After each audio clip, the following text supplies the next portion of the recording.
शुभप्रभात मुलांनो. आज आपण मराठी व्याकरण व भाषा अभ्यास इयत्ता 5वी मधील पाठ अभ्यासणार आहोत. तर मुलांनो, आज पाठाचे नाव आहे वचन नंबर्स. तर बघा, ह्याच्या आधी आपण पाहिलेलं आहे नाम व क्रियापद. त्याच्या आधी वर्णविचार, वर्णमाला वगैरे सगळं पाहिलेलं आहे. पण आपण नाम व क्रियापद, त्याच्यानंतर लिंग, त्याच्यानंतर आहे वचन. तर हे महत्त्वाचे भाग व्याकरणाचे आहेत. तर मुलांनो, वचन आणि लिंग हे कशावर आधारित आहेत? तर हे आहेत शब्दांवर आधारित. मग शब्द म्हणजे काय? शब्द म्हणजे नाम. बघा, नाम व क्रियापद आपण पाहिलेलं आहे. गेल्या वेळेसच्या पाठामध्ये आपण लिंग अभ्यासलेलो आहोत. तर लिंग कोण आहेत? घोडा, आजी, शेजारी, शिक्षक, हे सगळे काय आहेत? मग हे सगळी नावं आहेत. ही सगळी काय आहेत? नावं आहेत. म्हणजे नामावरून आपल्याला तो कोणता लिंग आहे हे लक्षात येतं. त्याचप्रमाणे आज आपण वचन अभ्यासणार आहोत. तर वचन बघा, एक आंबा अनेक आंबे, एक वही अनेक वह्या, एक झाड अनेक झाड. म्हणजे इथं काय, कोणत्याही शब्दावरून काय दाखवलेलं आहे? वस्तूंची संख्या. बघा, आंबा आंबे, वही वह्या, झाड झाडे. म्हणजे आंबा हे काय झालेलं आहे? शब्द. पण आंबा हे फळाचं काय आहे? नाव आहे. Very good. बघा, वेगवेगळी फळ हे काय आहे? नाम आहे. तर नाम, त्यातले वेगवेगळी नामं कोणती? पेरू, आंबा, चिक्कू, ही वेगवेगळी नामं. म्हणजे नामावरून त्या जी संख्या समजते त्या संख्यांना आपण वचन म्हणतो. मग बघा, म्हणजे आपल्याला हे जे लिंग आणि वचन हे जे दोन भाग आहेत महत्त्वाचे, हे भाग कशावरून समजतात? तर नामावरून समजतात. कशावरून समजतात? नामावरून. लक्षात ठेवा. म्हणूनच पहिला आपल्याला जो महत्त्वाचा अभ्यास झालेला आहे तो आहे नाम आणि क्रियापद.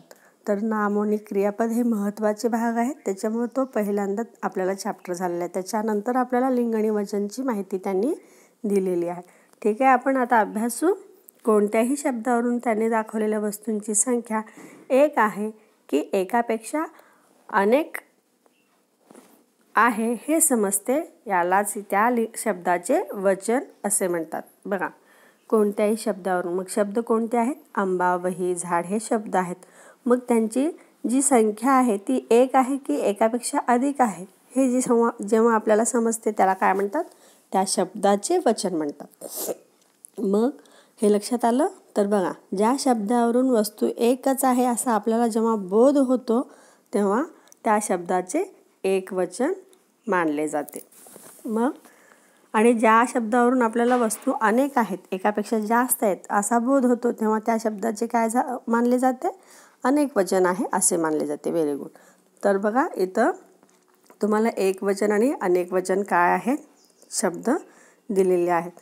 बघा, इथं काही आणखीन शब्द आहेत ज्या शब्दांचे अनेक वचन रूप येत नाहीत. म्हणजे काय? एक वचन आणि अनेक वचनमध्ये एकच शब्द येतो. जसं पतंग, पतंगे म्हणतो का? नाही. देश, देशे म्हणतो? नाही. शाळा, शाळे म्हणतो का? नाही. तर पतंग, एक वचनमध्ये पण पतंगच, अनेक वचनमध्ये सुद्धा पतंग. देश हे अनेक वचनात सुद्धा तेच येतं. शाळा, शाळा. तर असे अनेक रूप आहेत जी एक वचन आणि अनेक वचनमध्ये सारखीच असतात. तर हे लक्षात ठेवायचं आहे आपल्याला. तर बघा, कधी कधी वचन बदलण्यामुळे क्रियापद बदलते. आपण पाहिलेलं आहे क्रियापद बदलतो. कशामुळे? वचन बदलल्यामुळे. पण घोडा, घोडे.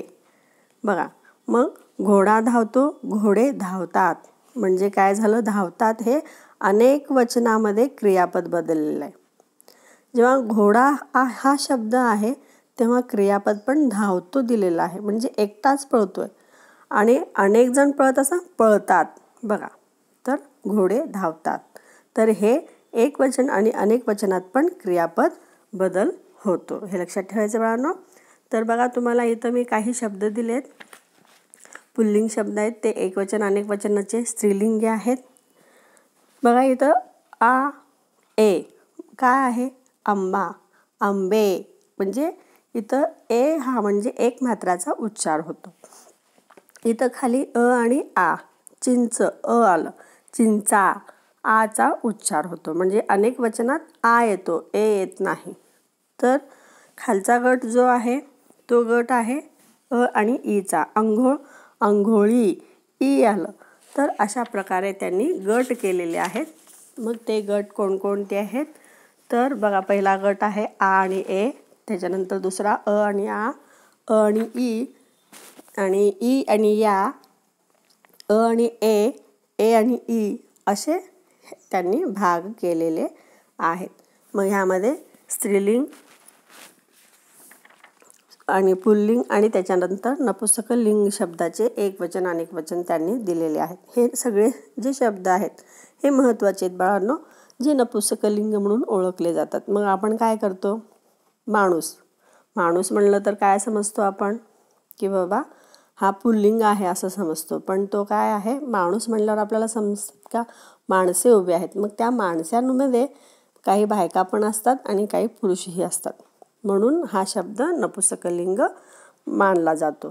तर हे जे शब्द आहेत ते तुम्हाला नीट अभ्यासाचे आहेत, वाचून काढायचे आहेत आणि तुमच्या CWमध्ये लिहून काढायचे आहेत. इथं तुम्हाला आणखीन एक छोटीशी माहिती आहे. तर आपण बघा, एक वचन अनेक वचनात सारखे आलेले शब्द इथं दिलेले आहेत मी, तर ते तुम्ही लिहायचे आहेत. अभ्यास अनेकमध्ये पण अभ्यासाच देश देश, मोर. तर अनेक वचनात सुद्धा मोरचं मोरच राहतं. आपण मोरे किंवा मोरनी हा जो हिंदी शब्द आहे हा शब्द इथं वापरायचा नाही. आणि मोरनी म्हणल्यावर सुद्धा तिथं स्त्रीलिंग उच्चारला जातो हिंदीमध्ये, परंतु ते अनेक वचन होत नाही. ठीक आहे, लक्षात आले. तर अजून एक महत्त्वाची गोष्ट आहे की आपण ज्या वेळेस काय करतो, मोठ्यांशी बोलतो म्हणजे आपल्यापेक्षा वयाने जे मोठे आहेत किंवा जे नेते वगैरे होऊन गेलेले आहेत त्यांना आपण काय करतो, अनेक वचनात बोलतो. जसं ते गांधीजी, तो गांधीजी म्हणतो का आपण, नाही. मग ते गांधीजी हे काय आहेत, ते गांधीजी आहेत पण एकच आहेत, पण आपण काय वापरतोय, ते वापरतो. ते हे काय आहे, अनेक वचनी आहे. वडील, ते माझे वडील आहेत. म्हणजे तुम्हाला ते हे काय झालेलं आहे, ते हे अनेक वचनात आहे, परंतु मोठे आहेत, आदरार्थी आहेत. म्हणून आदरार्थी जो आपण शब्द वापरतो तो शब्द कसा आहे, बहुवचन आहे, म्हणजे अनेक वचन आहे. हे लक्षात ठेवायचं. ओके, धन्यवाद.